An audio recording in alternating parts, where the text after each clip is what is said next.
పర్ఫెక్ట్‌గా ఉండడం చాలా కష్టం. మార్నింగ్ లేచి సిస్టమ్ దగ్గర క్లీన్ చేసుకొని మహిపాలచరు మా బాబాయ్ వస్తున్నారంటే హైదరాబాద్ నుంచి తీసుకురావడానికైతే వెళ్ళాను. మధ్యాహ్నం మాగం అయితే వెళ్ళాను. ఇక్కడ హౌస్ చూసారా ఎంత బాగుందో. ఇంకా సెల్ఫ్ ఇంప్రూవ్‌మెంట్ కోసం ఒక వీడియో చూసి వీడియో ఎడిటింగ్ వర్క్ ఉంటే యూట్యూబ్‌లో అది కంప్లీట్ చేసుకొని నా హ్యాబిట్ ట్రాకర్‌లో కొన్ని హ్యాబిట్స్ అయితే కంప్లీట్ చేసుకున్నా. 7 డేస్‌లో ఎగ్జామ్ ఉందంటే ఇప్పుడు స్టార్ట్ చేశా ప్రిపరేషన్. డే 2 మార్నింగ్ మంచిగా వాటర్ తాగి వాతావరణం చల్లగా ఉందంటే అలా నేచర్‌ని కొంతసేపు అలా ఆస్వాదించడం దగ్గర బుక్స్ అన్ని తీసి క్లీన్ చేసుకొని స్కూటీ తీసుకొని బావి దగ్గర వాటర్కి అయితే వెళ్ళాను. ఇక్కడ కూడా చాలా ప్రశాంతంగా అయితే ఉంది. యూట్యూబ్లో క్లాసెస్ చూసిన తర్వాత ఇంకా యూట్యూబ్లో క్రియేటర్స్ వీడియోస్ అయితే చూసాను. అన్న రీసెంట్గా అయితే కంటెంట్ స్టార్ట్ చేశారు. అండ్ ఈ అన్న అయితే కంటెంట్ చాలా ఇంకా పాడ్కాస్ట్ చూసి చాలా రోజులు అవుతుందని ఇంకా పాడ్కాస్ట్ కూడా చూసాను. ఈ పాడ్కాస్ట్లో మెయిన్లీ మనిషి యొక్క సేఫ్టీ గురించి and also law and orders కోసం చాలా రాగా అయితే ఉంది. ఎందుకంటే రా టాక్స్ కాబట్టి. సో ప్రతి ఒక్కరైతే చూడండి. అండ్ ఇంకా డైరీ అయితే రాసుకున్నాను. ఆ హ్యాబిట్ ట్రాకర్లో కొన్ని హ్యాబిట్స్ అయితే కంప్లీట్ చేసాను. మరి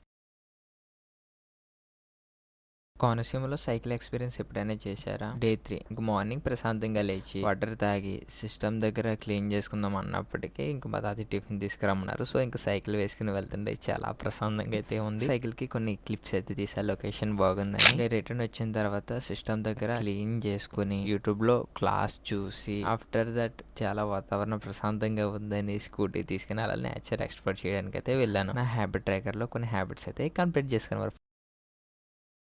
పర్ఫెక్ట్గా ఉండడానికి ప్రయత్నిస్తున్నా. డే 4 ప్రశాంతంగా లేచి వాటర్ తాగి సిస్టమ్ దగ్గర క్లీన్ చేసుకుని ఇంకా యూట్యూబ్లో ఈరోజు క్లాస్ అయితే చూసాను. ఆల్సో ప్రాక్టీస్ కూడా చేశాను. ఇంకా వీడియో అయితే షూట్ చేసాను, అది ఎడిటింగ్ కూడా చేశాను. ఇంకా ఈరోజు నా హ్యాబిట్ ట్రాకర్లో కొన్ని హ్యాబిట్స్ అయితే కంప్లీట్ చేసుకున్నాను.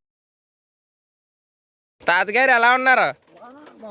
డే 5 విలేజ్లో ఉంటే ప్రశాంతత ఇంకెక్కడా ఉండదు. మార్నింగ్ లేచి షాప్ దగ్గరికి వెళ్ళమంటే సైకిల్ తీసుకుని అలా షాప్కి అయితే వెళ్ళాను. ఆ సిస్టమ్ దగ్గర క్లీన్ చేసుకుని ఇంకా స్కూటీ తీసుకుని వాటర్కి అయితే వెళ్ళాను బావి దగ్గరికి. విలేజ్లో ఇలా మార్నింగ్ వెళ్తూ ఉంటే చాలా ప్రశాంతంగా ఉంటుంది. వాతావరణం కూడా ఈరోజు చల్లగా ఉంది. ఇంక ఈరోజు ఎగ్జామ్కి ప్రిపరేషన్ అయితే స్టార్ట్ చేస్తా. ఏ న్యూస్ చేస్తూ అలాగే యూట్యూబ్లో క్లాస్ కూడా చూస్తాను. నా హ్యాబిట్ ట్రాకర్లో కొన్ని హ్యాబిట్స్ అయితే కంప్లీట్ చేసుకున్నాం.